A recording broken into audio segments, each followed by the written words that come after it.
என்னடா காலையிலே கத்திக்கிட்டு கிடக்குறீங்க? ஏமா அவன் தான் ஆபீஸ் போறான்னு தெரியும், அதுக்கு நீயும் சேர்த்து இல்ல கத்திக்கிட்டு கிடக்குற? மம்மி ஒரு நிமிஷம் இருங்க மம்மி. உங்களுக்கு தெரியுமா யார் தப்பு செஞ்சான்னு? என்ன ஆளா இருக்கா அப்படி எனக்கு பேசிட்டு இருக்கீங்க? என்னம்மா என்ன எதிர்த்து பேசுற அளவுக்கு வந்துட்ட? கொஞ்சம் கூட மரியாதையே இல்லாம. என்னமோ பண்ணி எனக்கு ஆபீஸ் டைம் சண்டை போட்டு போங்க. எனக்கு மாத்திரம் என்ன? ஓ. Later that same evening. என்ன இவ்வளவு சைலண்டா இருக்கு? ஓ காலைல சண்டை வேறியா?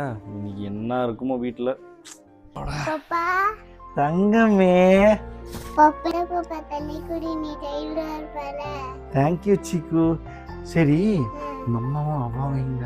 பாப்பா அவங்க கோவமா இருக்காங்க, அவங்கதான் மம்மு செய்யல. இப்ப பப்பாக்கு பசிக்குது, என்ன பண்ணலாம்? நம்ம ஹோட்டல்ல போய் சாப்பிடலாமா? சரி சிக்கு, இப்ப அவ்வாக்கும் மம்மாக்கு என்ன பண்றது? ஐடியா, நம்ம அவ்வாக்கும் மம்மாக்கும் நம்ம பார்சல் பண்ணிடலாம். ஏய் சூப்பரா சிக்கு, வாடா போலாம்.